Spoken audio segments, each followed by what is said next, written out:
So I'd like to welcome Shelley Liberona, who lives in Picton, and she has a special gift and a talent with food.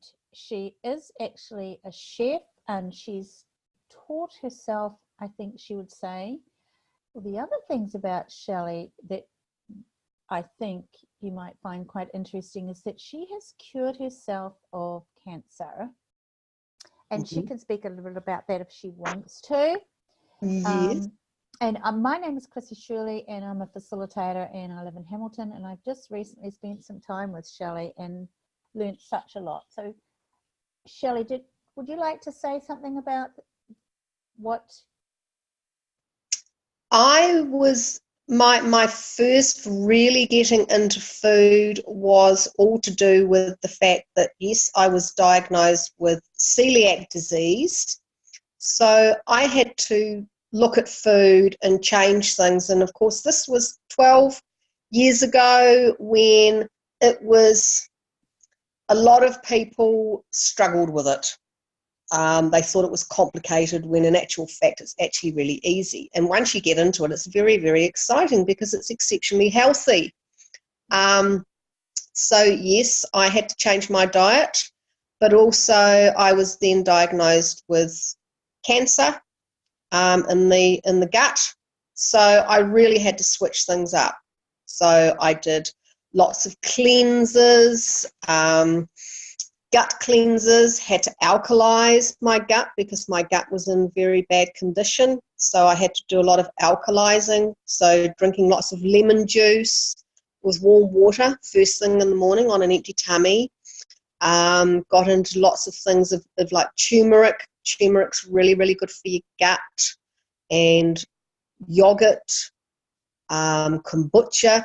There are so many things you can do, but what I also learned through all of this was you have to really get in tune with yourself and what works for you, because there's so much information out there, which is really exciting, and knowledge is great, but it's overwhelming, and you can do too much, which I learned. I did too much on my gut at the time, especially when it comes to alkalizing. You know, for me, it needed to be done gently rather than aggressively, especially things like the apple cider vinegar, which is really good for alkalizing your tummy. That for me was too much, whereas just a little bit of half a juice of lemon in the morning with warm water. Half a cup of juice. Yeah, just half a lemon juice and warm water in the morning. That was really, really wonderful for me. That worked really well. I love the book that you have just bought. That is mine's in the kitchen, so I can't remember the name of the book. Heal Your Gut. Heal Your Gut with Lee, by Lee. Somebody. I'll get it in a minute. But I can move to the kitchen and get it and show you. It's a magnificent book. It is called Heal Your Gut by Lee Holmes. Yes. And she gives you a weekly plan that you can do, and you go through everything. And it's fantastic. It's really, really exciting. You do lots of recipes. Working with making lots of stock from chicken stock, which is really, really good for healing your gut, and lots of all the spices, all the right spices of turmeric, which is really, really good for cleansing and antioxidants and inflammation, and then all the other spices as well, the warming spices like coriander and cumin and fennel seeds. So there's lots of really warm, yummy food that's going into your gut and cleaning everything out. Okay, give me a chance to ask a question. Yummy stuff. Yummy stuff. So turmeric, do you just get the ordinary turmeric? You can, if you're really lucky, some foods, some grocery stores will have the turmeric root. And that you can stick in a little bag and put it in your freezer like you do fresh ginger. You can store your fresh ginger in the freezer and just take off what you need and grate it. If not, then I just buy some organic turmeric powder from the supermarket or a grocer. But the fresh stuff is lovely as well because you can just grate it and stick it in your salads. It's really nice in salads, like you'd have grated carrot, and it has a really lovely sweet taste to it. It's not like the turmeric powder. It's very beautiful, the turmeric root. Okay, so I'm going to ask. We've got a bulk bin place just around the corner, and he has a lot of organic foods, and he might know where I can get the turmeric root from. And it's a really great idea to put it into the freezer. So you just take how much would you take off each time? You can just, I don't actually usually cut a knob off. What I will do is I will just use it, get the grater and grate it that way. And you can use as little or as much as you like with turmeric. I mean, when you'll notice in that recipe book that it's a good teaspoon of turmeric in a lot of the recipes that you are using anyway. Right. So the turmeric root, just grate it, and put it in your salads, and it's really nice. Sprinkled on top of the lattes that are in that recipe book, the warming lattes that you have with coconut milk, pepper, and turmeric. The three of them, the combination of the three of them together, they have what you call a synchronicity. They synchronize really, really, really well together so that you're getting all the benefits out of the same thing. So what do you want to just say a little bit about what you do with it? What do you call that? A latte. A latte. You can make a turmeric latte. You can have coconut milk and turmeric powder. You can put a little bit of vanilla essence, honey. You can put star anise. I don't know what that is. What's that? Star anise is a spice that it literally looks like a star. It's the shape of a star. You'll find that a lot in that recipe book. And there's spices that a lot of the Indians use and the Moroccan food use. Star anise and cloves. Can you write that in the chat so I can get that, or I'll have a look in the book. So star anise, cloves. You can buy cloves. You can put a couple of star anise. You can put a couple of cloves. You can put turmeric. Bit of cinnamon. Bit of cinnamon, and what else? Vanilla essence, a little bit of vanilla essence, and a little pinch of nutmeg, and you just heat it all up really, really slowly on the stove, and you drink it. And I'm going to go and do that. I'm going to pop around to the shop and get some of that star anise and. Yum! It's really, really, really tasty. I've got any of that turmeric root too. Yeah, it's really, really tasty, and it's very good. It's really heartwarming. It's nourishing. It's a really lovely drink. So there's some really beautiful elixir drinks in that book. Really nice one.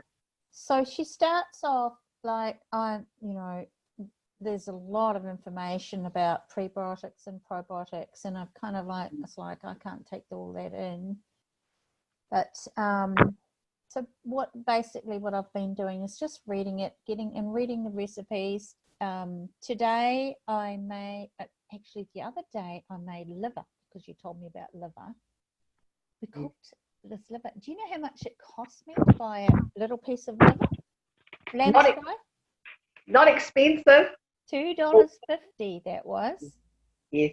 And then I knew how to do it because I had cooked lamb's fry years and years ago. So I knew how to take the membrane off, cut it into little slices, and you put flour on it. And then we fried it in butter. And it was really nice. And you don't actually have to cook it for very long either. No, you really flash fry it. It literally is seal, turn over and seal, so it's still nice and pink, but not right. Well, I might have overcooked it, but it was still nice because I've never kind of cooked something for so little time. The other thing about the liver was that I saw online to soak it in milk for a couple of hours. You can do, yes, you can. That, as I think I did say to you, if you go to a butcher and you buy fresh liver, it's advisable to stick it in the freezer for up to 2 weeks. Oh, I'd forgotten that. You said to put it in the freezer for 2 weeks. Put it in the freezer for 2 weeks, and what that does is it kills off the parasites or anything that is held in the liver. It kills all the nasty stuff. You don't want to be eating it literally. Okay, so I need to go and get some today for 2 weeks' time. Yes, put it in the freezer, and then use it. If you're cooking with the likes of other offal like kidneys are something that you can soak in milk, which helps clear out some of the yucky stuff. Or even apple cider vinegar. Do you wash it after you've taken it out of the milk? You don't necessarily have to, but you can. I use apple cider vinegar and water. So if for the liver? Yeah, if I'm making a pate, for example, I've got a really nice organic chicken liver pate that I make, and I soak the chicken livers in water and apple cider vinegar overnight, and then in the morning I just drain it all off, and that breaks down all the uric acid that's in them and really softens up the liver. Really yummy. So it's nice, especially when you're making a pate. It makes it really nice and rich and creamy. Awesome. And did you actually put it in the freezer before that? Yes, these were frozen. Yes, so I bought them frozen, and then you put them into. Thaw them out and put them in water and a good tablespoon of apple cider vinegar, and leave it overnight. Just leave it overnight to sit. And then make your pate the next day. I'll send you that recipe because it's absolutely divine. Okay. And it's really, really, really easy to make. It's not hard. Simple. Okay, so I have to tell you this. So when I left Picton, I went down to Christchurch, and then we drove to Queenstown. We had a bars class in Queenstown, and we had, because I'd been at your place and we hadn't eaten any sweets, but the food had been absolutely gorgeous. We'd eaten. I have to ask you to tell me how to do the nuts that you did too, by the way, because the nuts were gorgeous. But first of all, we did, we did red peppers and carrots and cucumbers in little slices, and then I bought some nice basil pesto. Yum. Some beetroot hummus, and we just use that as dips. Yeah. And we just had the most beautiful food. Somebody had made some gorgeous sandwiches, which was tuna and mayonnaise, which I think was very similar to the salmon. Similar to what we did with the salmon. Yes. And I've made that salmon a few times. I've actually put, I haven't had all the herbs for it, so I just put salmon with red onions sliced up finely. Nice. And dressing. And you said I'd find my own way, so I'm playing a lot more. You do, and you'll change you'll change your ways probably nearly every time you make it, because you'll look and see what's available in the fridge, and you'll see what herbs you've got, and you'll go, oh, I'll try this and I'll try that, and it makes it more exciting because every time you'll just change it. Oh, yeah. Cool. That's so cool. And the more you play, the more adventurous you will become, and the more your taste buds will change and develop once you start. You know what? I have to say that after eating that food at your place and having those lovely lunches and all those just beautiful little snacks, food started to taste very different to me. It opened up my taste buds somehow. It does. You don't realise how eating just the same foods over and over and over again, how your taste buds just sort of sit in the background and don't do anything. And then when you have the joy of trying something magnificent, your taste buds just go, oh, they get all excited. Well, how does it get any better than this? So that's one of the Access questions. I'm just going to pop a few Access questions because I want to say already I'm feeling excited again just talking to you. So this is absolutely inspiring for me, Miss Shelley, and everything. All your information, it's just like, just things like soaking the liver and using the liver, like it was just so beautiful. And I had made it years and years ago, but I think I had a few points of view about liver, and then you inspired me. So, and I want to have a go at your deviled kidneys, the recipe that you've sent me. Oh, yum. That's awesome. No, I've just put I don't know what to cook myself evening because my darling husband's not here. So I opened the fridge and had a look and went, okay, so I've chucked everything into a pot. I've got mushrooms, onion, peppers, garlic, turmeric, coriander, cumin, lime leaves, asparagus, carrots, and coconut milk and vegetable stock, and just got that on the stove quietly simmering away. So it's going to be nice and heartwarming and nourishing. Will it be like a soup? Yes, yeah, a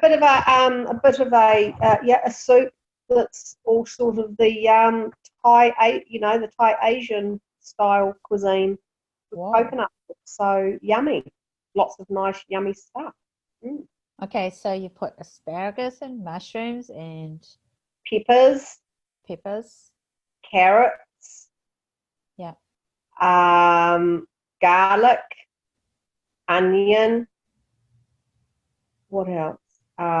Some coriander, a good amount of coriander powder, some cumin powder. So you've got coriander powder?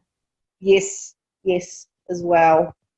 Yep, I use that as well, and I will get some fresh coriander out of the garden, which I will put on top. Yes, we have to grow that.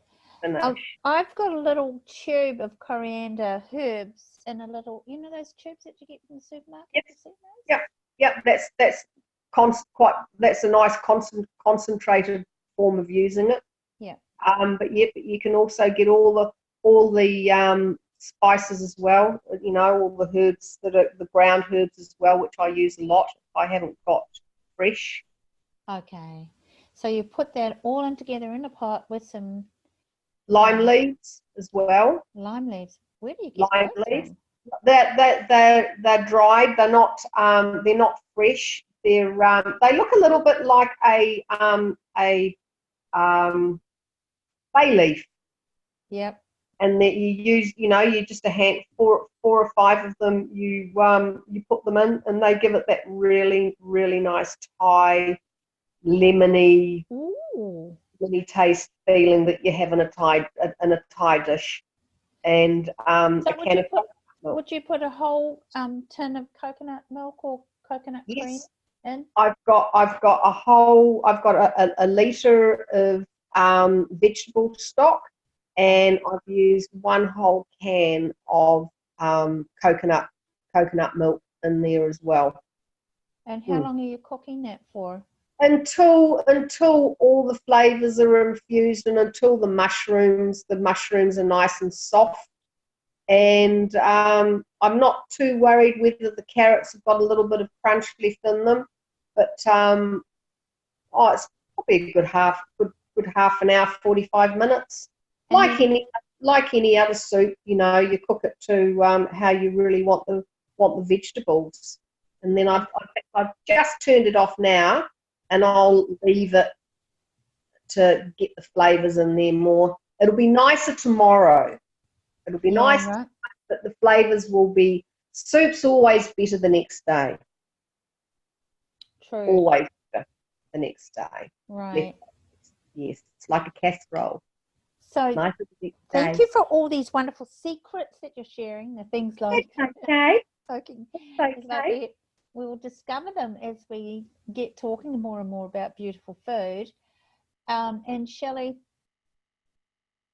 I did make some broccoli today that was in that recipe book. And I've never done anything like this before. So I cooked the broccoli and then I scrunched it up in the food processor with the onions that you cook, the onions and garlic that you cook in butter. And then lots of salt and pepper. And then I put in a tin of tuna. Oh, yeah, I remember that recipe. Yeah, and you just kind of like eat that. It's called smashed broccoli. Smashed broccoli, yes. So that's what we had for lunch today, and I've got a little bit left over. What would you advise? So we virtually ate it cold. It was slightly warm, but it wasn't hot because it was all cold by the time I put it through the processor. And I didn't break it up too much. Did you enjoy it? Yes, I did. I did like it. Yeah, I've never tried anything like that before, but it was easy to eat, and it was nice with the tuna had a bit of chili in it, so that was quite good too. Nice. Now, well, you could add lots of things to that, the extra things to that if you wanted to, because that's a simple recipe. Yeah. But you could add some cherry tomatoes, chopped cherry tomatoes in there. You could toast this. Remember the seeds I told you to just lightly toast in a saucepan. The sunflower, pumpkin. I haven't remembered that. That's Things like that. Toast it in there and throw it all in. Just put in it whatever flavours you feel like. It's like, well, I feel like a bit of cucumber. I feel like some grated carrot. Whatever extra salady things you feel like, just put in there with it, and it will all come together. It'll come together yummy. Okay. Oh well, I'll add some more in that because I'm going over to Tauranga tomorrow, and I thought I might take some of that over for my sister, and I've got some chicken soup in the fridge, which I made from the recipe in the book. Oh, yummy! Which one? Well, it's kind of like a mixture, but it was the one where you get the organic chicken and you cook that in the thing, and then you take the meat off the bones. Oh, yes, I remember that recipe. It's a beautiful recipe, that one. Tasty. Very tasty recipe, that one. Yum. Oh, well, you enjoy. Totally, my dear. Yeah. So, well, you enjoy. Take a picture of your beautiful soup that you're making. Sounds delicious, and I really want to make something like that because I love the taste of that lemon, the lime leaves and leaves. cream. Yum. No, I will do. And I'll post this around for anybody that's interested, and we'll make a little YouTube. Sounds fun. Yeah. It'll be fun. And very inspiring. Thank you heaps and heaps, my darling. That's all right, my love. You're looking absolutely gorgeous. You're so glowing. I can't believe how much you're glowing. Wow, it must be all this good food. I know my body was definitely excited, and it felt really right to me because I've been looking around for a while. So I'm just looking at what's going to be great for my body, and also having completed that COP class, that was pretty amazing. COP with Dane here. Whew, Yeah. one of the I possibilities. look forward to meeting him one day. I'm sure you will. I absolutely, definitely will. I choose that, totally. Uh-huh. Darling. Well, you have a wonderful evening, and we will be back recording again soon, sharing all our nourishing loveliness to the whole Yes. planet, everyone in the world. All right, my darling. Thank All you right, so much for sharing. You're just so generous with your sharing. that's okay. Take care, my love. See ya. Bye.